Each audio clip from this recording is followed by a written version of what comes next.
नगर परिषदमध्ये हार्दिक स्वागत करतो। तशी आम्ही ही पत्रकार परिषद सर्वसाधारण सभा झाल्यानंतर घेणार होतो, पण काल शिवसेना गटाने प्रेस कॉन्फरन्स घेऊन बिनबुडाचे आरोप सत्ता पक्षावर लावल्यामुळे आम्ही आज तत्काळ प्रेस कॉन्फरन्स आयोजित केलेली आहे आणि त्यांनी केलेल्या आरोपावर अध्यक्ष मॅडम प्रत्येक प्रश्नावर तुमचे उत्तर देतील। माझ्यावर जे आरोप केलेले आहेत ते बिनबुडाचे आहेत आणि कुठलीही शहानिशा न करता हे आरोप लावलेले आहेत।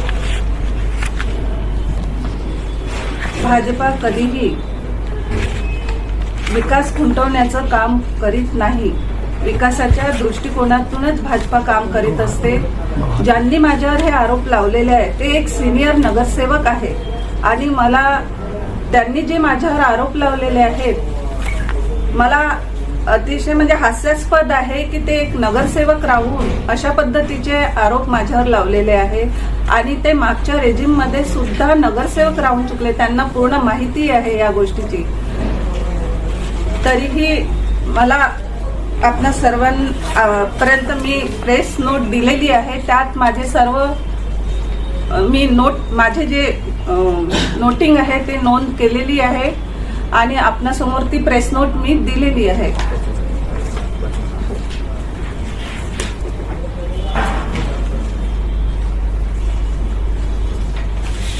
पदभार स्वीकारल्यानंतर निवडणूक 21 डिसेंबरला जी निवडणूक निकाल लागल्यानंतर 3 जानेवारी रोजी मी पदभार स्वीकारला आणि बंद अवस्थेत असलेल्या संपूर्ण कामाला मी तात्काळीने सुरुवात करण्यात आली आणि आजही शहरामध्ये मोठ्या प्रमाणात कामे सुरू आहेत। सदर लावलेले आरोप बिनबुडाचे व निरर्थक आहे।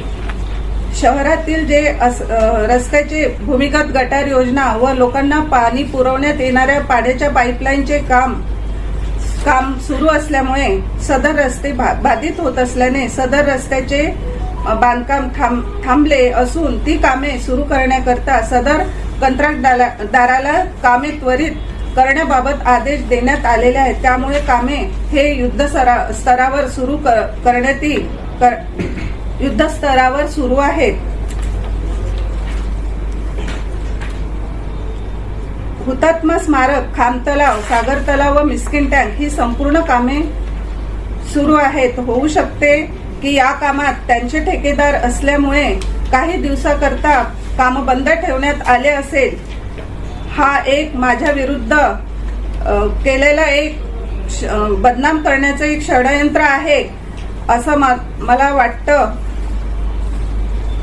तसेच मुस्लिम लायब्ररी चौकात नाट्यगृहाचे काम प्रशासकीय काळात मंजूर करण्यात आले होते, त्यात काही उणीव असल्यामुळे प्रशासकीय काळातच 750 आसन व्यवस्था असलेले नाट्यगृहाचे अंदाजपत्रक बदलून आणण्यात आलेले होते।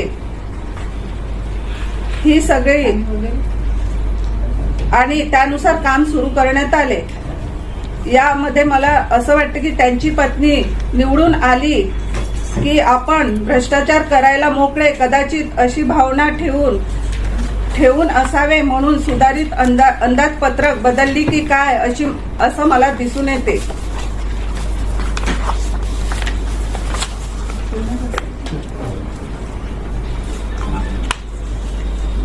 तसंच जागतिक पर्यटनाचा जलपर्यटन प्रकल्पात नगर परिषद अंतर्गत 12 कोटी रुपयाचे प्रशासकीय मान्यता 30/10/25 ला प्रदान करण्यात आली।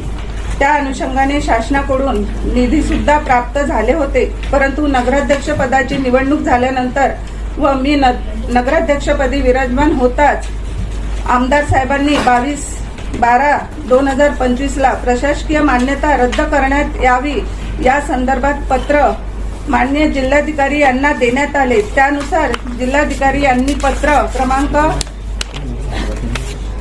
1544/2025 अन्वये सुमोटो जलपर्यटनाच्या कामासोबत न.प. भंडारा येथील खाम तलाव विकास गार्डनचे विकास करणे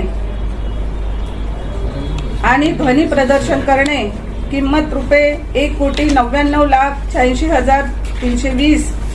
न.प. भंडारा येथील खाम तलावाचे विकास करणे, रामायण थीम कलाकृती, किंमत 99,98,117 आणि एकूण 8 कामे ज्याची एकूण रक्कम 14,99,78,393 या किमतीची कामाची प्रशासकीय मान्यता मान्य आमदार यांच्या पत्राद्वारे रद्द करण्यात आली।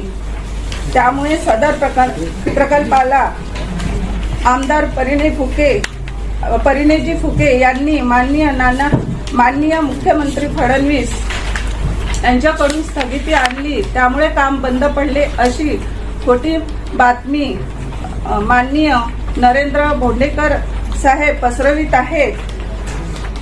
आणि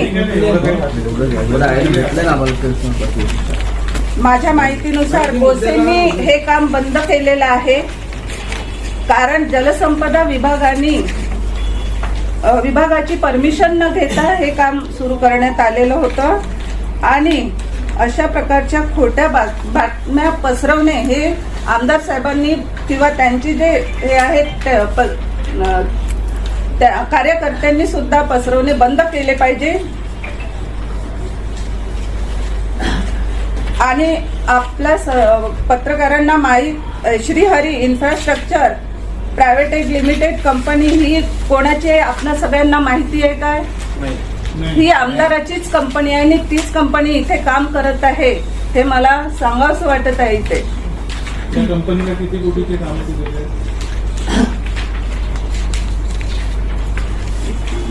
ही माहिती मी पूर्ण तुम्हाला प्रेस नोट मध्ये दिलेली आहे। तुम्ही आमदाराचे काम आहे 14,99,78,393 हे श्रीहरी कंपनीला दिलेले काम आहे।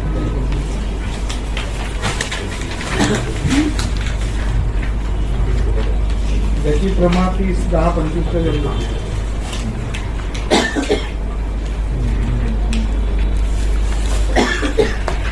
आपल्या सर्वांना प्रेस नोट दिलेला आहे, त्यात नमूद केलेलं आहे। नमूद नाही आहे का? ठीक आहे।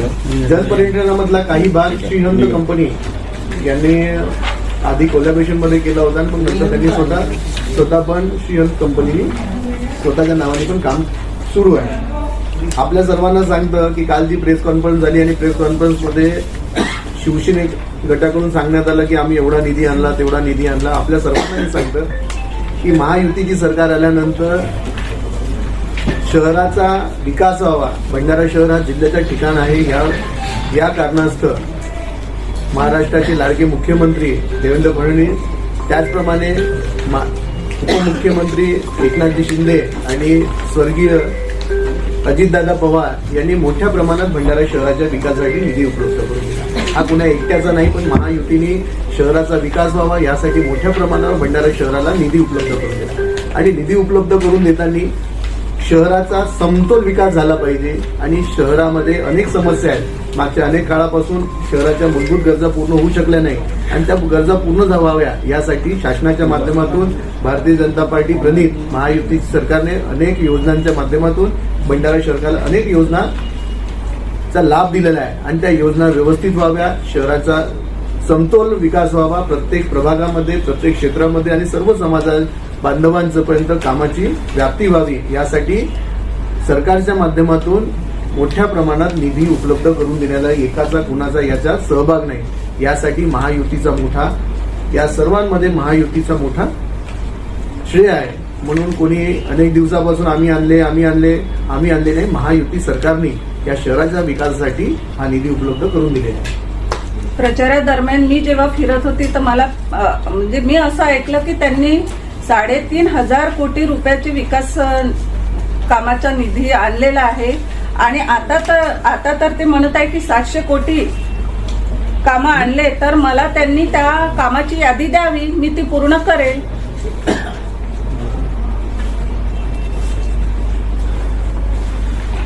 जलपर्यटन तक्रार केली? जलपर्यटनची तक्रार कोणी केली? जलपर्यटन विषय याबद्दल काही लोकांनी ऐकून घ्या। जलपर्यटनचा विषय तुम्ही घेतला तर काही लोकांनी याबद्दल आक्षेप घेतला होता।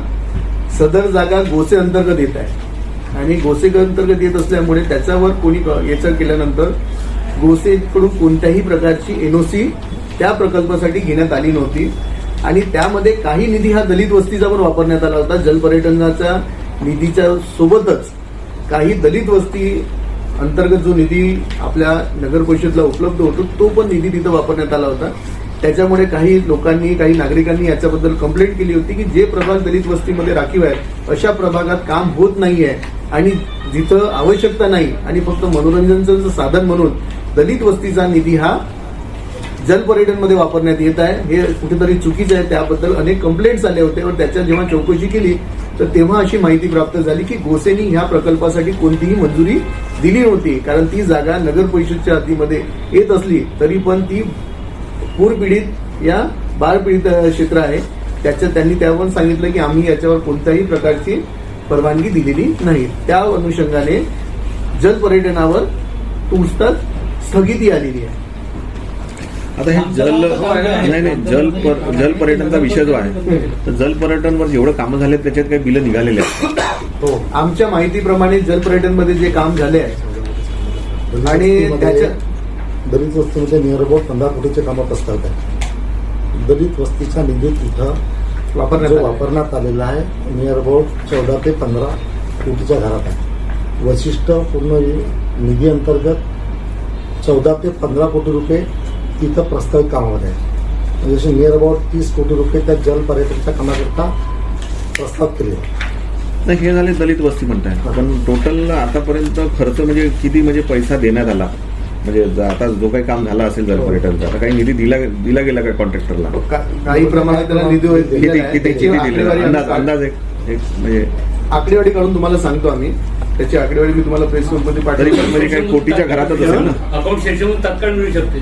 हो, मागून दलित वस्ती हे आपण तुम्ही जर प्रशासक होतं त्या दरम्यान जे शिव म्हणा कुणी आहे यांनीच केली असेल ना नियम, मग यांच्यावर कारवाई यांच्यावर काही का करणार? आपल्या सर्वांना माहिती आहे की प्रशासन काळामध्ये कोण नगर परिषद चालवत होता आणि अशा प्रकारचे ठराव घेऊन सीओच्या माध्यमातून असे काम केले गेले. पण आपल्या सर्वांना सांगतं की दलित वस्तीचा निधी हा दलित वस्ती प्रभागामध्ये खर्च केला पाहिजे होता. आज पण तुम्ही सर्वांनी पाहिलं असेल की जे प्रभाग दलित वस्तीमध्ये रिझर्व्ह आहे आज तिथे चालण्यासाठी चांगले रस्ते नाही, लोकांना पाणी नाही, लाईट नाही अशी स्थिती असून सुद्धा दलित वस्तीचे प्रभागांना वगळून पर्यटनामध्ये एवढ्या मोठ्या प्रमाणात दलित वस्तीचा निधी वापरण्यात आला. याच्या विरोधात अनेक कंप्लेंट्स आम्हाला परिसरातील नागरिकांकडून काढल्या. कोणत्या कामासाठी वापरतो? दलित वस्तीचा निधी हा त्या दलित वस्ती प्रभागामध्ये, दलित वस्तीच्या प्रभागामध्ये रस्ते, नाली, वाचनालय, सभागृह, लाईट, दिवाबत्ती व्यवस्था, बगीचे अशा प्रकारच्या ज्या मूलभूत गरजा आहेत त्या सर्वांवर ते दलित वस्तीचा निधी खर्च करता येतो. फक्त त्यात कारण अट एवढीच आहे की तो परिसर दलित वस्तीसाठी रिझर्व्ह असला पाहिजे. तुम्ही 2 महिन्याच्या तक्रार केल्या अंदाजे, त्या 2 महिन्यांमध्ये तुम्ही त्या तक्रारीच्या अनुषंगाने काय काय कारवाई केली त्या कॉन्ट्रॅक्टरवर, किंवा तुम्ही अजिबात कारवाई का करत नाही किंवा डिमांड का करत नाही? कशाची तक्रार? आता जलपर्यटनावर तक्रार आल्यानंतर आम्ही तो काम थांबवला नाही, पण स्वतः सुमोटो त्यांनीच तो निधी तिथून वगळून घेतला. तुम्ही आता सत्ताधारी आहे, तुमचं काम आहे त्याच्यावर काम करणे किंवा असं तर नाही जलपर्यटनाला 106 कोटीचा निधी प्राप्त झाला असं त्यांनी सांगितलं होतं. एकूण 250 कोटीपैकी 106 कोटीचा फर्स्ट इन्स्टॉलमेंट आला, 3 इन्स्टॉलमेंटमध्ये पैसे येणार असं शिंदेंनी पण तिथं घोषणा केली होती. मग तुम्ही जो निधी सांगताय तो 106 कोटी विशेष त्यांना तो निधी वगळून दलित वस्तीचा पण निधी त्यांनी आणखी निधी नगर परिषदच्या तिकडे वापरलाय. तेच सांगत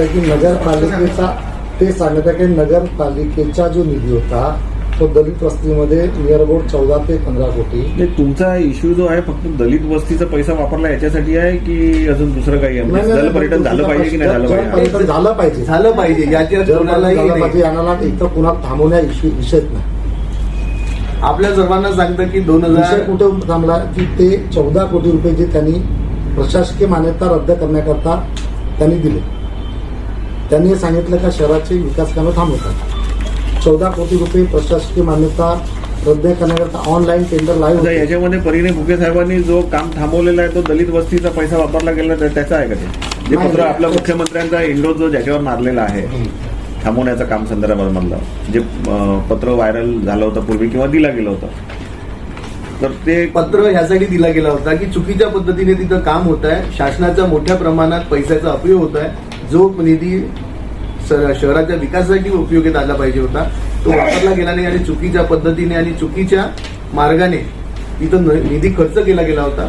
पण माननीय आमदार परिणय फुके यांचा एकच त्यांनी आपल्या पत्रामध्ये हेच सांगितलं होतं की जो निधी दिलेला आहे त्याचा योग्य वापर व्हावा, त्याच्यात कोणत्याही प्रकारचा भ्रष्टाचार होऊ नये आणि आलेला निधी हा त्या संबंधी योग्य प्रकारे वापर व्हावा एवढंच त्यांचा उद्देश होता. माननीय आमदारांच्या पत्राद्वारेच ते रद्द करण्यात आलेलं आहे. त्यांनी जिल्हाधिकाऱ्यांना पत्र दिलं आणि ते रद्द करण्यात आलं. त्याविरुद्ध मी कोर्टात सुद्धा जाण्याची तयारी आहे आणि माझी ती नाही मॅडम, तुम्ही जो आमदार म्हणजे कोणते आमदार? माननीय नरेंद्र भोंडे त्यांनीच पत्र दिलं होतं असं तुमचं? हा, जिल्हाधिकाऱ्यांना त्यांनीच ते पत्र दिलेलं आहे की ही जी मान्यता आहे ती रद्द करण्यात यावी किंवा वाढवणे. 14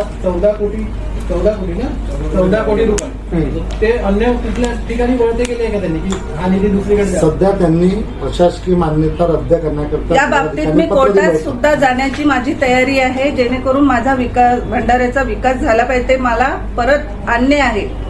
माझी तयारी आहे कोर्टात जाण्याची सुद्धा. एकीकडे शिवसेना म्हणते की शहराच्या विकासासाठी निधी उपलब्ध करून देत नाही, प्रभागांमध्ये हे केला जातो, आणि इकडे आमदार साहेब भंडारा नगर परिषदला प्राप्त झालेला निधी दुसरीकडे वळवण्यासाठी इथल्या प्रमाण रद्द करत आहे. याने दुतर्फी भूमिका आमदार साहेब आणि शिवसेनेकडून घेतली जात आहे आणि लोकांची, या शहरातील नागरिकांची दिशाभूल केली जात आहे. काल त्यांनी हाही आरोप केला की जे खामतलावचं काम इलेक्शनच्या आधी खूप जोरात सुरू होतं ते अगदी निवडणूक झाल्याबरोबर बंद केलं गेलं, ते सत्ताधाऱ्यांनी बंद केलं. ही कामे तर मला माझ्या याच्यानुसार निवडणुकीच्या आधीपासूनच ही कामे बंद होती. जेव्हा मी निवडून आली नगराध्यक्ष म्हणून, त्याच्यानंतर रस्त्याची कामं असो किंवा गटर लाईन योजना असो, पिण्याच्या पाईपलाईन लोकांपर्यंत जी आपण पिण्याचं पाईपलाईन पोहोचवत आहोत ती आपण कामे जोमात सुरू केलेली आहे. याच्या आधी बंदच होते. म्हणजे त्यांनी असं करण्याचं कारण काय असेल? स्वतःचीच कामं का बरं बंद करण्याचं? आताच आमच्या कोणता पण पत्र, अध्यक्ष मॅडम असो या नगर परिषदच्या सभागृहांनी कोणतेच काम बंद करण्याचा पत्र मुख्य अधिकारी नगर परिषद भंडारा या कोणत्याही ठेकेदाराला दिलं गेलं नाहीये. हे स्वतः ते बिनबुडाचे आरोप करून भारतीय जनता पार्टी आणि नगर परिषदची इमेज खराब करण्याचा ते प्रयत्न करत आहे. असा कोणताही पत्र नगर परिषद अध्यक्ष या सभागृहांनी कोणताही ठराव घेतला नाही आणि कोणताही काम बंद करण्याचा. आपण सर्वांना माहित आहे की आपण सर्व भंडाऱ्याचे सहवासी आहेत. आज ज्या गतीने भंडारा शहरामध्ये काम होत आहे, पाणी पुरवठा योजना असो या सिव्हर लाईन योजना, आपण सर्वांनी पाहिले की सिव्हर लाईन भूमिगत गटार योजनेचं काम युद्धस्तरावर चालू आहे, डे नाईट काम चालू आहे. कारण याचा एक मात्र उद्देश आहे की पावसाळ्याच्या आधी या सर्व पाईपलाईन झाल्या पाहिजे आणि पावसाळ्याच्या आधी जर पाईपलाईन ह्या मुख्य रस्त्यांवर पाईपलाईनचं काम झालं तर त्वरित आपल्याला रस्त्याचं काम सुरू करता येईल. आपणच आधी रस्ता बनवायचा आणि मग पुन्हा सिव्हर लाईनसाठी अंडरग्राऊंड गटर योजनेसाठी रस्ता फोडणं हे उचित नाही. आणि रस्त्याचं काम चालू करण्यासाठी आम्ही त्या संबंधित अधिकाऱ्याला सांगितलं की ज्या ज्या ठिकाणी आपण रस्ते बनवतोय त्या ठिकाणी आधी पाण्याची pipeline, door to door connection आणि सिव्हर लाईन हे काम पूर्ण झाल्यावरच रस्त्याचे काम केले पाहिजे. आपल्याला अजून पावसाळ्यासाठी अजून 3-4 महिने अजून वेळ आहे. त्याच्या आधी आपण सर्व मुख्य रस्त्यांचे सिव्हर लाईनचं, पाणी पाईपलाईनचं काम पूर्ण करू आणि लवकरात लवकर रस्त्यांचं पण काम पूर्ण करण्याचा आपला उद्देश आहे. बरं, हे 14 करोड रुपयाचे जे काम आहे वैशिष्ट्यपूर्ण योजनेचे, तुमचं असं म्हणणं आहे की याची प्रशासकीय मान्यता ही रद्द करण्याचे जे पत्र होतं ते त्यांनी दिलेलं होतं आणि जिल्हाधिकाऱ्यांनी केलेली कारवाई ही त्यांच्या पत्रावर आहे. त्यांचं पत्र होतं, पत्र पण आपल्याकडे त्याच्यामध्ये मेन्शन केलं आहे. आपल्याला त्याचं पत्र पण दिलेलं आहे की आमदार साहेबांनी तुमच्या समोर सादर सुद्धा करू शकते ते पत्र. तुमच्याकडे तिथं मेन्शन आहे दिलेलं आहे. म्हणते की हे तुमचं म्हणणं आहे ना स्पष्ट. त्यांनी तुम्हाला समर्थन दिलेलं आहे. तुमच्या सत्ता पक्षातीलच एक भाग आहे. या 3 महिन्यामध्येच असं काय झालं की बा तुमच्या विरोधात त्यांनी त्यांना विचारलं पाहिजे तुम्ही. त्यांना तर आमच्याकडून तर सर्व चांगलं झालं. आहे. आम्ही महायुतीचे एक तर सत्तेत आहोबा म्हणून म्हणायचं. मी जेव्हा नगराध्यक्ष झाली तेव्हा शिवसेनेचे काही नगरसेवक माझ्यापर्यंत समर्थना करता निवेदन द्यायला आले. तेव्हाच मी त्यांना म्हटलं की असं निवेदन तुम्ही कागदावर देण्यापेक्षा भंडाऱ्याच्या विकासाकरता मनापासून माझ्यासोबत राहा तर बरं होईल. हे मी त्यांना स्पष्ट तेव्हाच बोलून चुकले होते. आपण आपल्या सर्वांकडे पत्र आहे, एक पत्र दिलेलं आहे. त्या पत्राद्वारे आमदार नरेंद्रजी भोंडेकर यांनी नंबर 7 मध्ये पण नंबर 7 मध्ये श्री नरेंद्र भोंडेकर माननीय आमदार भंडारा विधानसभा क्षेत्र यांचे पत्र प्राप्त दिनांक 22/12/2025 यांनी हे पत्र दिलेलं आहे. हे प्रमाण रद्द करून हा निधी दुसऱ्या क्षेत्रामध्ये या दुसऱ्या नगर परिषदमध्ये वळवण्याचा त्यांचा एक घाट आहे. घेऊन गेले म्हणतात ना ते पाहून. असं करता येत नाही. ज्या कामासाठी निधी उपलब्ध झाला त्याचा शासनाकडून एक GR म्हणून येतो आणि त्या GRच्या द्वारे तो निधी प्राप्त होत असतो. पण त्यांनी कशा प्रकारे तो निधी इथून रद्द केला आणि पवनीला आमच्या पण माहितीप्रमाणे की ते पवनीला क्रीडा संकुलासाठी तो निधी वापरणार असं आम्हाला पण थोडक्यात माहिती आहे. मग आता या कामाचं काय होईल? जे अर्धवट आहेत त्यांच्यासाठी कामं पूर्ण होती. जे पण असेल, कोणी पण अडथळा निर्माण केला तरी पण आम्ही सक्षम आहोत, आमचे नेते सक्षम आहेत. या शहरासाठी आम्ही जे लोकांना आश्वासन दिलं आहे, या शहराचा विकास करण्याचा जो आम्ही आश्वासन दिलं आहे, सत्तेमध्ये आम्ही महायुतीमध्ये सोबत आहोत आणि या शहराच्या विकासासाठी आम्ही सर्वांसोबत सोबत आहोत.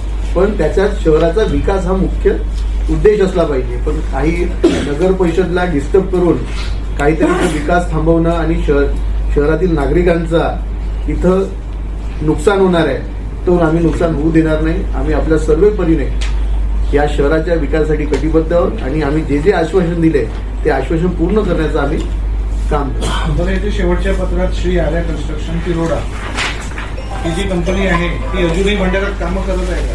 तो करत आहे. मग यांना ब्लॅकलिस्ट का केलं नाही कंपनीला? याचं चौकशी झाल्यानंतर कुठं पण ही कंपनी आरोपी दिसली, या कंपनीने नियमाप्रमाणे काम केलं नसेल तर निश्चितच त्याच्यावर कारवाई होईल. आपण म्हटलं की शहरातच राहतो, आपण रोज पाहतो किती गड्डे त्यांनी करून ठेवले आणि तुम्ही आता भरत आहेत ते गड्डे. मग अशा लोकांच्या विरोधात प्रायमा फेसी एव्हिडन्स आहे तुमच्याकडे, मग अजूनपर्यंत कारवाई करायला पाहिजे होती या कंपनीच्या विरोधात. कुठं पण आल्यानंतर कारवाई आम्ही चौकशी होते आणि चौकशीच्या माध्यमातून आम्ही त्याच्यावर कारवाई करत असतो. चौकशी केली का तुम्ही? चौकशी आम्ही सर्व माहिती घेणं चालू 10 आहे. वर्षापासून ही एकच कंपनी भंडारा शहरात काम करत आहे. म्हणजे जे काही चुका केल्या त्या कंपनीनेच केलेल्या असं त्यांना म्हणायचं कॉन्ट्रॅक्टर.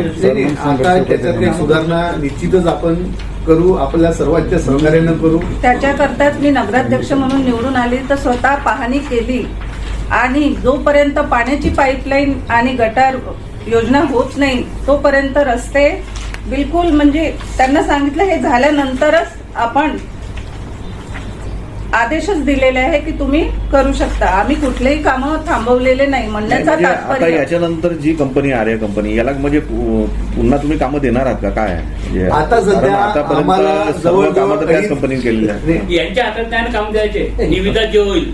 हो, नाही पण हे मागणी करतील ना. या कंपनीने जो काही काम केलेलं आहे हा निकृष्ट दर्जाचा आहे. मागणी नाही. ऑनलाईन टेंडर होत असतो, ऑनलाईन टेंडर होत असते आणि ऑनलाईन ऑनलाईन टेंडर हा विषय वेगळा. पण जेव्हा आपल्या लक्षात आलेला की ही कंपनी अशा पद्धतीने चुकीचं काम करताय तर त्याची मागणी तुम्ही करणार का? कोण ओनर कोण आहे वगैरे पाणीचं ऑनर कोण आहे? Shri Arya company, Arya construction. इतना टाइम लग रहा है, विनोद बचवानी का नाम नहीं है. भंडाऱ्यात नाही का कंपनी चांगली? आपल्या सर्वांना सांगतं की मागच्या आपले जे पण प्रश्न असतील मागच्या 4 वर्षापासून नगर परिषद भंडाऱ्यामध्ये प्रशासकीय त्रास होता आणि या 4 वर्षामध्ये कोणी काय काम दिलं आणि कोणी दिलं हे आपल्या सर्वांना माहित आहे. त्यात आमचा काडी मात्र पण सहभाग नाही. त्याच्यात आपल्या कुणाचे शेअर आहेत ते सांगा आम्हाला आर्या कंपनी. ती शेअर तुम्हाला माहितीच घ्यावं लागेल. प्रशासक काळात एवढा आमदारांचं चालत असताना सुद्धा त्यांनी विना हो, मी कुठे नाही ऑनलाईन पद्धतीने टेंडर प्रक्रिया होत असते. ऑनलाईन प्रक्रियेने टेंडर प्रक्रिया होत असते. जो त्या टेंडरमध्ये क्वालिफाय होईल, जो सर्वात लोएस्ट राहील त्याला ते काम भेटत असते. आता अनेक वर्षापासून हा कशा प्रकारे आहे आणि मागच्या 4 वर्षापासून 100% कसं आहे हे अशा प्रकारे मॅनेज हे बघा, आता तुम्ही म्हणता एकीकडे, मग म्हणता की दुसऱ्या कंपनीचं नाव घेता आणि ती कंपनी कोणाच्या नावाने आहे हे तपासा म्हणतात. मग तेही ऑनलाईन मग भरतात. आर्यावर प्रेम काऊन असं म्हणतात. हे आमचं सर्वांवर प्रेम आहे. यांनी कोणी- फोटो घेतले हो, का? अशोक आर्या ओनर कोण आहे? आर्य विनोदजी बजवानी तिरोडाची आहे. भाजपशी जवळीक आहे असं. नाही, आमची सर्व जवळीक आहे. आमचं कोणी हे नाही आहे. कॉन्टॅक्ट करायला. नगर परिषदेवर कर्ज लागणार एक निवडणुकीच्या काळात हे काम त्याचा प्रश्न सगळे नाही. सगळ्यांनाच माहितीये बंद होते म्हणून. अच्छा ते कर्जाचं आणि काय आहे? आपणच हे करू शकतो. त्याच्यामुळे तर कदाचित आमदार साहेबांनी बंद ठेवले असेल, स्वतःचा दाखवण्यासाठी की नाही मग हे कामं मीच करणार बा म्हणून. मला यातही शंका येत आहे. आणि अशोक आर्या कन्स्ट्रक्शन कंपनी कोणाच्या नावाने, ओनरशिप कोणाच्या नावाने? विनोद बचवानी, नाही नाही, श्रीहंस श्रीहंत नाही. श्रीहंत आपल्याला गोंडेकर नाही, अशी माहितीप्रमाणे आता ज्या शहरामध्ये चर्चा आहे. आम्ही चर्चा करू शकतो बाबा, तुम्ही चर्चा नाही करू शकत. नाही, आम्हाला पण कुठेतरी माहिती मिळाली की याच्यात काही कोणाचे छुपे शेअर्स असतील ते काही आम्हाला माहित नाही. यांना सांगितलं त्यांना सांगितलं, पण तुम्ही डायरेक्ट बोलू शकता यांची कंपनी आहे म्हणून. तुमच्या हाताकडे कागद आता तुमच्या हाताकडे फिरायचं काय पूर्ण तुम्ही माहिती काढा तुम्हाला. प्रशासक नाही, आता सीओ आहे. माहिती आहे. प्रशासक आधी आता होता. थोड्या वेळापूर्वी आपण आमदार मुंडेकरांच्या मुलाला आम्ही उद्या लिहून टाकलं, आमच्यावर अडचण होईल का? त्यामुळे तुम्ही पत्रकार परिषद घेतात स्पष्ट सांगितलं. नाही नाही, आपण ते बोललोच नाही. नाही मॅडम बोलतात ना आता. बोललात. ते चुकून बोलले असतील. रेकॉर्ड दिला त्याच्यावाला. रेकॉर्ड आहे. रेकॉर्ड रेकॉर्डिंग आहे तिकडे. झालं. श्रीहंत कंपनी कोणाची आहे हा आम्ही पण शोध घेऊ की नक्की ती कंपनी कोणाची आहे. पण आमच्या आमदार माहितीप्रमाणे साहेबांचीच या झालं आणखी आणि त्याच्यात कोणाचे दृश्य ऑनलाईन सर्च केल्यानंतर 2017 मध्ये ही कंपनी फॉर्म करण्यात आली, इन्कॉर्पोरेट करण्यात आली. एक मिनिट. त्यांच्या डायरेक्टरचे नाव आहेत कृष्णा बळीराम ठोसरे आणि शुभम इंद्रकुमार बर्वे. कृष्णा टोसरे हे कोणाचे एम्प्लॉई आहे? सहकार नगर तालुका असं तुम्ही सांगा आम्हाला माहित नाही. आणि आम्ही पण माहिती घेऊ याबद्दल. आम्हाला 2 मिनिटात माहिती मिळते, तुम्ही काय नाही घेत माहिती? हे आम्ही माहिती घेतली आणि सांगितलं. सांगायचं नाही आम्ही असं तुमच्यासोबत आहे का? आम्हाला तुमच्या ऍड्रेस लागणार नाही. शेअर करा. कृष्णा टोसरे माहितच आहे तुम्हाला. कृष्णा टोसरे त्यांचे ते भोंगाला का पेस खाणारे.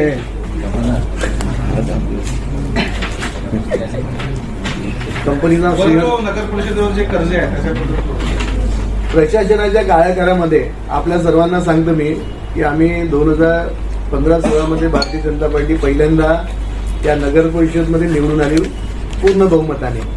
आणि नगर परिषदेवर कर्ज होता आणि आम्ही आमच्या नगर परिषदच्या पूर्ण 5 वर्षाच्या कार्यकाळामध्ये संपूर्ण नगर परिषद कर्जमुक्त केलं होतं. जे पण लोन या कर्ज नगर परिषदनी घेतले होते आमच्या आधी ते सर्व कर्ज फेडून नगर परिषदेची इमारत मॉर्गेज करण्यात आली होती. ती मॉर्गेज आम्ही सोडवली आणि आम्ही जेव्हा आमचे 5 वर्ष पूर्ण झाल्यानंतर पुन्हा या नगर परिषदला पुन्हा कर्जामध्ये डुबवण्यात आलं आणि या नगर परिषदेवर 22 कोटीचा कर्ज घेण्यात आला आणि त्या 22 कोटीवर येणारा व्याज हा नगर परिषदच्या नभनिधीमधून दिला जातो. त्याच्यामुळे शहरातील जे छोटे मोठे काम असतात, पाईपलाईन ब्रेक होते, रस्त्याची डागडुजी असते, असे छोटे मोठे जे काम आहे ते त्याच्यामुळे त्याच्यात व्यत्यय निर्माण होत आहे आणि एवढा मोठा कर्ज फेडण्याची क्षमता भंडारा नगर परिषदमध्ये नाही.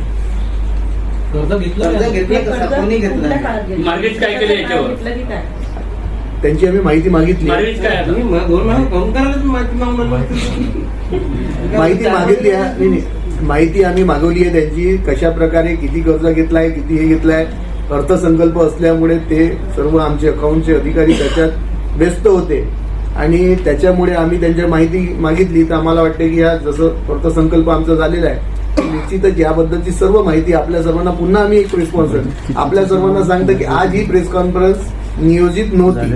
काल ज्याप्रमाणे शिवसेने गटाकडून सत्ता पक्षावर आरोप करण्यात आले त्याच्यामुळे आज आम्ही तात्काळ पत्रकार परिषद आयोजित केली. आम्ही पत्रकार परिषद आमची पहिली सर्वसाधारण सभा ज्या दिवशी होणार होती ज्या पण दिवशी होईल त्या दिवशी आम्ही ही पत्रकार परिषद घेणार होतो आणि शहराच्या विकासासाठी जे जे आमच्या कार्यकालामध्ये जे जे आम्ही ह्या शहरासाठी करणार आहोत त्याचा अजेंडा आम्ही तुमच्यासोबत ठेवणार होतो आणि ज्या माहिती तुम्ही मागत आहात त्या सर्व माहिती घेऊन आम्ही त्या पत्रकार परिषदेमध्ये बसणार होतो की किती निधी खर्च झाला, काय झालं, ही आम्ही रात्री 11 वाजता ठरवली की उद्या पत्रकार परिषद घेतलं पाहिजे. ज्याप्रमाणे शिवसेनेने आमच्यावर बिनापुढेचे आरोप केले, आमची पक्षाची या नगर परिषदची प्रतिमा मलिन करण्याचा प्रयत्न केला, त्याच्यामुळे आज आम्ही तत्काळी पत्रकार परिषद आयोजित केली. तुम्हाला सर्वांना सांगतो की पुढच्या पत्रकार परिषदमध्ये आता येणाऱ्या सर्वसाधारण सभेमध्ये पुन्हा आम्ही पत्रकार परिषद घेऊ आणि त्या पत्रकार परिषदमध्ये आपले सर्व प्रश्न जे आहेत, ज्या काही प्रश्न आमच्याकडे उपलब्ध होऊ शकले नाही, जे उत्तर आमच्याकडे उपलब्ध होऊ शकले नाही, त्या सर्वांचं आम्ही तुम्हाला उत्तर देऊ. त्यांनी आरोप केले म्हणून तुम्ही आजची पत्रकार परिषद बिलकुल. ती जर त्यांनी आरोप केलेच नसते तर आम्हाला हे सगळं माहित नसतं झालं. उद्या बोलवलं असतं.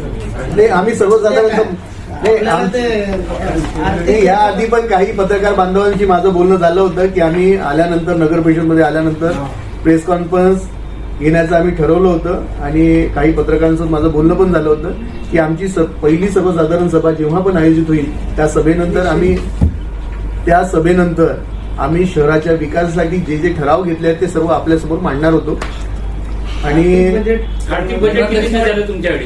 आर्थिक बजेटमध्ये घोड्या म्हणून राहिले ते जे तुम्ही आर्थिक बजेट आम्ही पण मान्य करतो काही चुका झाल्या, प्रशासनाकडून चुका झाल्या का ते काही नगरसेवक चुका करत नाही, पण ज्या चुका आहेत त्या दुरुस्ती करण्यासाठी जनरल याच्यामध्ये पुन्हा आपल्या सर्वसाधारण सभेमध्ये ते विषय येतात आणि बजेट झालंय.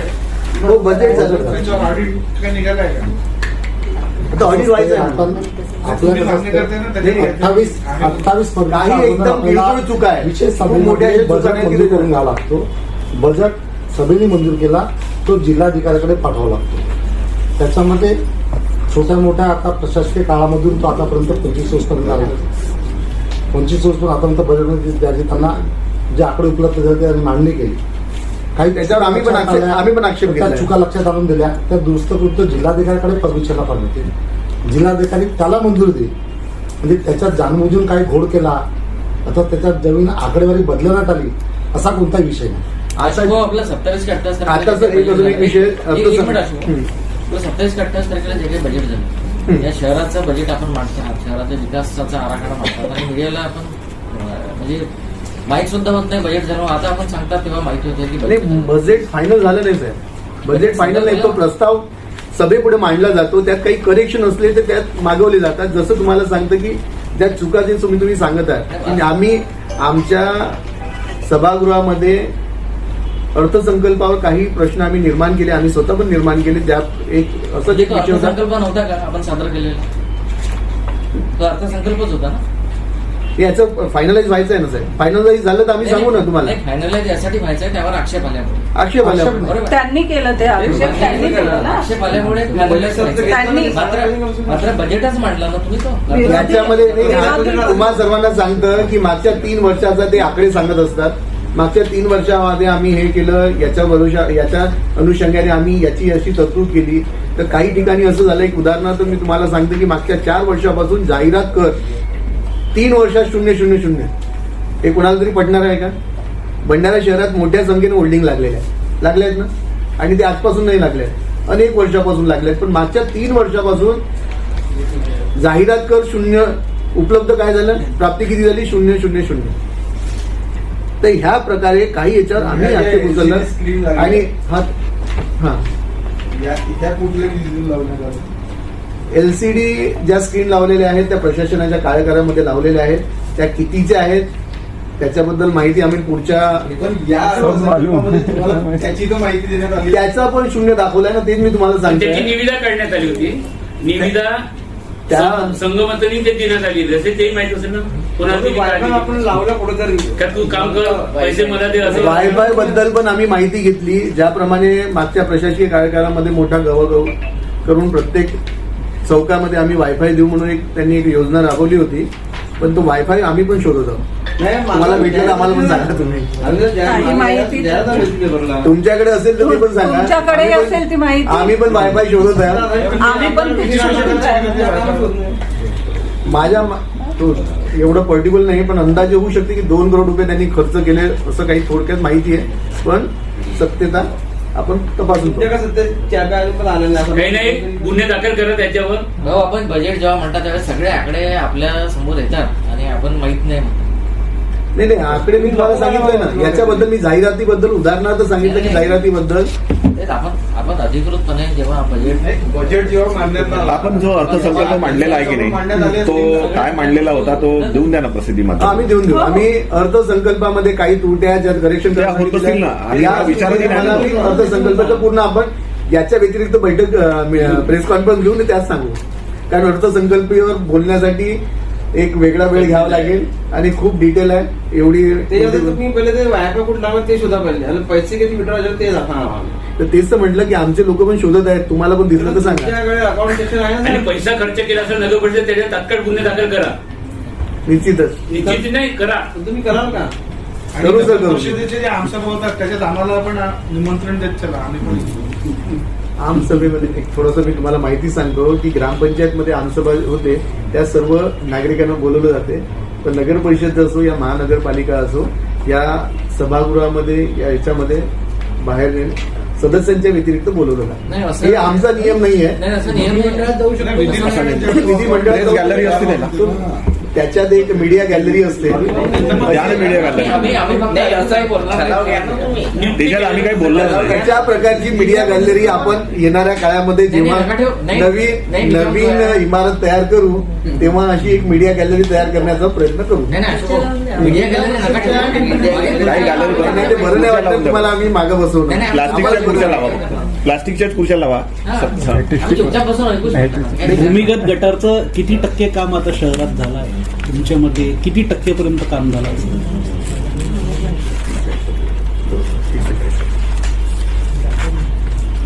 जवळजवळ 30 ते 40%. पण त्याच्यात टेस्टिंग कुठं झालंय की हा नालीचा पाणी इथं चाललाय किंवा जी पाईपलाईन आहे त्याचे टेस्टिंग कुठं झालंय? कुठल्या भागात झालंय?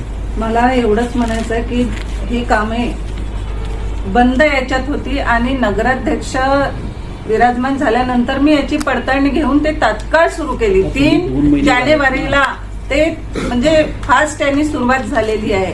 हो पण आता तरी कुठंतरी तुम्ही टेस्टिंग केली का? एक फेज झालाय ना. कलेक्शन वेल जे आहेत ना, कलेक्शन वेल जे आहेत हा जिथं जिथं एक झोन पाडलेला आहे त्या झोनमधून त्या पाईपलाईन त्या वेलमध्ये तो साठा होईल.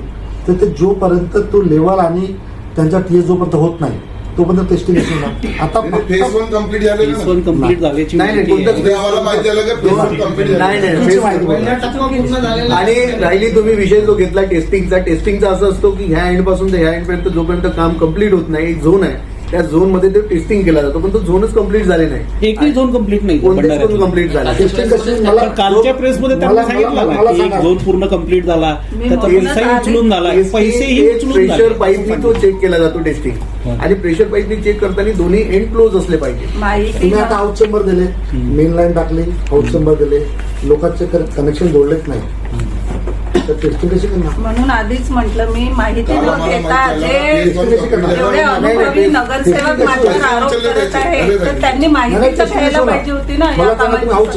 त्याच्यानंतर माझ्यावर आरोप करायला पाहिजे होते. हाऊस चेंबर दिले आहे. फर्स्ट फेजला काम पूर्ण झाला असेल तर नगर परिषदला ठेकेदारांनी कोणत्याही प्रकारचा पत्र दिला नाही की आमचा मला तर पहिल्या असं- टप्प्यातला. आणि आपल्या सर्वांनाच माहिती आहे आपण सर्वांनी पाहिलंय की भूमिगत गटार योजनेचं काम कुठपर्यंत आलंय. झोन वाईज काम होतं. जसं पाणी पुरवठ्यामध्ये 6 झोन आहे तसेच आपल्या सिव्हर लाईन मध्ये पण माझ्या माहितीप्रमाणे 6 झोन तयार करण्यात 6 झोनमध्ये झोन प्रमाणे त्याची टेस्टिंग होत असते आणि पर्टिक्युलर दोन्ही एंड टू जेव्हा क्लोज होतात तेव्हाच ते टेस्टिंग होते. तर तेवढं काम तिथपर्यंत यायचं आहे आणि आल्यानंतर त्याची टेस्टिंग होईल. आणि आम्हाला येऊन फक्त 2.5 महिने झालेले आहेत.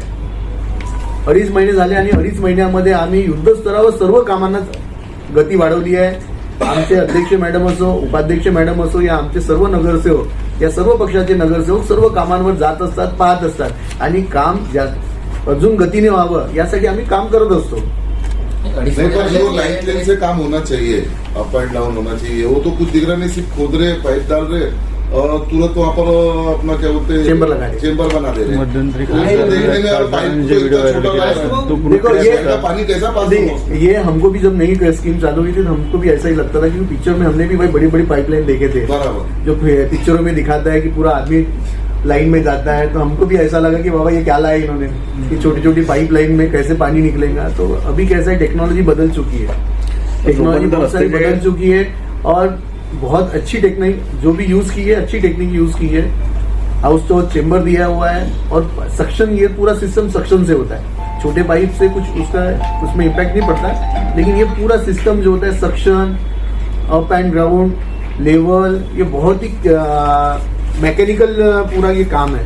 तो निश्चित ही इसमें कोई भी ये नहीं है। या योजनेचा आउटलेट कुठे आहे? आपलं नागपूर नाक्याच्या पाहिजे पूर्ण आउटलेट नाही आहे, जिथनं पाणी बाहेर जाणार नाही आउटलेट आपल्या इकडे गेले पुढे कचरा घर कलेक्शन संप है वहाँ पर पुढे ऍक्च्युली नाके के पास में जो एक है कलेक्शन एक झोन जो आहे त्या झोनचा त्यांनी कलेक्शन झोन बनवलाय, तो कितीतरी मीटर आउटलेट आहे। आउटलेट मध्ये ट्रीटमेंट प्लांट आहे ना, इथंच तो ट्रीटमेंट ट्रीटमेंट प्लांट भी बन रहा है। जिस जगह का काम हो गया उसके रोड कब बनेंगे? लोग नागरिक बहुत परेशान है, धूल से कितना परेशान है लोग। आपकी बात एकदम सही है, हम भी वही चाहते हैं कि जल्दी से जल्दी काम होए और जल्दी से जल्दी वहाँ अभी बरसात तक पानी की डालने का व्यवस्था लगा, बहुत धूल जाएगा लगाए हैं और रस्तों पे उससे डालते नहीं। और ज्यादा उसमें फोर्सफुली और ज्यादा करवा देंगे। आशिफ फॉगिंग मशीन का क्या स्टेटस है मतलब? सर फॉगिंग मशीन चालू आहे, पूर्ण शहरामध्ये फॉगिंग चालू आहे आणि फॉगिंग पेक्षा आम्ही फवारणीवर जास्त आम्ही भर देतोय, कारण फॉगिंग हा काही तासापुरता त्याचा इम्पॅक्ट राहते, पण जो आपण स्प्रे करतो म्हणजे आपण त्या ऑइल फवारणी जे म्हणतो त्या ऑइल फवारणीचा खूप दिवसापर्यंत त्याचा इम्पॅक्ट राहतो। इन्सेक्ट्स पण डिस्टर्ब होतात आणि ते इकडे तिकडे पडतात। हा आणि ऍक्च्युली कसं फक्त जे फॉगिंग जे करतो ते नागरिकांना थोडासा समाधान, फवारणी सुरू झाली, फवारणी चालू आहे, मी तुम्हाला फोटो पण पाठवले, फवारणी चालू केली आहे शहरात। असे फोटो पाठवते ना? Yes sir. म्हणजे ते फक्त आपापल्या एरिया पुरता नका करू, म्हणजे विरोधी पक्षाचे पण वार्डामध्ये गेले पाहिजेत। विरोधी पक्ष कुठला विषय आला? आलं ना तुमचं हे काय विरोधीने हे सत्ताधारी काय तुम्ही कॉन्फरन्स घेऊन राहिले नाही, एखादा परिसरामध्ये ड्रेन आहे हा आणि आपले सुझाव आम्ही मान्य करतो, तुमचे ऐकून घेतो, तुम्ही आम्हाला काही सुझाव असतील तर सांगा, ते सुझाव आम्ही देऊन टाकू आहे ना. implement करण्याचा प्रयत्न करू, कारण तुम्ही या लोकशाहीचे चौथे आधारस्तंभ आहात। काल त्यांचा एक आरोप होता की जो काही विकास निधी येतो आहे किंवा आलाय त्यातला फक्त 23 नगरसेवकांच्याच वार्डात वाटला गेला आहे, बाकी आम्हाला दिला नाही। 23 नगरसेवक म्हणजे काय? 23 नगरसेवक पूर्ण 17ही नगर वार्डा प्रभागामधले ते नगरसेवक आम्ही संपूर्ण प्रभागाचं नियोजन केलेलं आहे, सगळ्यांना कामं 17ही प्रभागाच्या कामाची वाटणी झालेली आहे। आमची पूर्ण तयारी आहे, भंडारा शहराचाच विकास करणे हा आमचा मानस आहे। त्यांनी केलेले आरोप हे बिनबुडाचे आहे। प्रत्येक प्रभागामध्ये विकास व्हावा या उद्देशानेच आमची पूर्ण आखणी झालेली आहे, ऑलरेडी दिलेले आहे आम्ही हे सगळे काम। कुठल्याही सिमेंटचं काम करतो आपण, सिमेंटची जुडाई करतो की त्याला क्युरिंगची गरज असते। आपल्या इथे जे चेंबर बनतात, चेंबर सकाळपासून संध्याकाळपर्यंत तयार होतात आणि लगेच त्याला बुजवल्या जाते, त्याला क्युरिंग नाही, काही नाही। मग ते चालणार का? किती दिवस त्यांचं लाईफ राहील वगैरे? त्याला पण लायबिलिटी क्रेडिट आहे, त्यांना 3 वर्षाचं, माझ्या माहितीप्रमाणे 2 या 3 वर्षाचं लगेच त्यांना लायबिलिटी क्रेडिट आहे। त्यांना टेस्टिंग केल्यानंतरही टेस्टिंग केल्यानंतर थर्ड पार्टी आणल्यानंतर त्यांचा लायबिलिटी पिरियड फिक्स आहे, त्याच्यामुळे लायबिलिटी पिरियड फिक्स असल्यामुळे ते काम क्वालिटीचं करणं त्यांची जास्त गरज आहे। तुम्हा सर्वांना सांगतं की त्यांच्याकडे ही योजना पूर्ण झाल्यानंतर 2 ते 3 वर्षाचं ऑपरेटिंग आणि मेंटेनन्सचं काम पण त्यांच्याकडे क्वालिटी कंट्रोलर वगैरे आणि ज्याप्रमाणे तुम्ही सांगता की त्यांनी माहिती टाकल्यानंतर ते तुरंत तिथं पाणी पण टाकतं दुसऱ्या दिवशी आणि होत आहे। जिथं नाही टाकत असतील तिथे सांगा तुम्ही, आणि जिथं लो क्वालिटीचं काम होत असेल तेच सांगा, त्याच्यावर पाणी क्युरिंग होती, त्यावर अध्यक्ष मॅडम कारवाई करतील। अजून काही विषय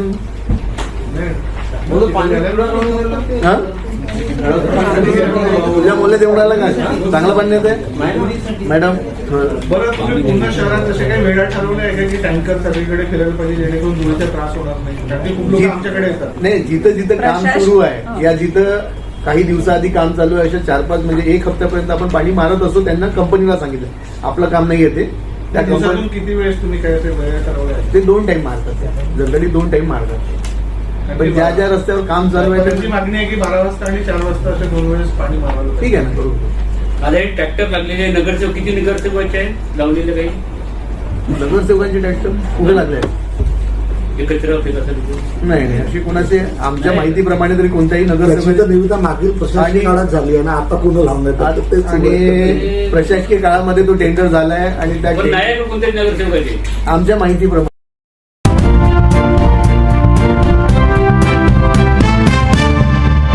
तकिया वार्ड में खुलेआम अतिक्रमण, प्रशासन मौन।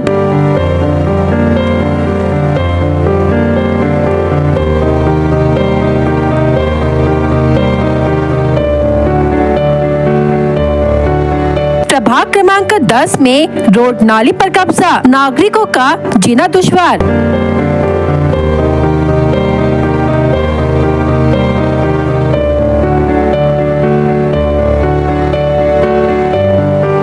भंडारा शहर के प्रभाग क्रमांक 10 अंतर्गत तकिया वार्ड में सार्वजनिक रोड और नाली पर किए गए अतिक्रमण ने प्रशासनिक कार्य प्रणाली पर गंभीर सवाल खड़े कर दिए हैं। स्थानीय नागरिकों का आरोप है कि प्लॉट धारक रशीद खत्री निवासी खंडवा द्वारा रोड और नाली के हिस्से पर कब्जा कर लिया गया है, जिससे आम जनता को भारी परेशानियों का सामना करना पड़ रहा है। सड़क संकरी हो चुकी है, नाली दबने से पानी की निकासी बाधित हो रही है और बरसात में जल भराव और दुर्घटना का खतरा बढ़ गया है। बावजूद इसके अब तक नगर परिषद की ओर से कोई ठोस कार्रवाई नहीं की गई है। इस गंभीर मामले की जानकारी BS क्राइम इंडिया न्यूज के संपादक शमशेर खान को मिलते ही उन्होंने इसे प्रशासन के संज्ञान में लाते हुए अतिक्रमण तत्काल हटाने की मांग की है। उनका कहना है कि अगर आज इस अतिक्रमण पर कार्रवाई नहीं हुई तो कल हर कोई रोड और नाली पर कब्जा करेगा। यह सीधे सीधे कानून और जनता दोनों का अपमान है। स्थानीय नागरिकों में रोष है। लोगों का साफ कहना है कि अगर प्रशासन ने जल्द कदम नहीं उठाया तो वे आंदोलन और उच्च अधिकारियों तक शिकायत करने को मजबूर होंगे। अब बड़ा सवाल ये है कि क्या नगर परिषद कार्रवाई करेगी या अतिक्रमणकारियों के सामने नियम कानून बौने साबित होंगे। भंडारा की जनता की निगाहें अब प्रशासन की अगली चाल पर टिकी है।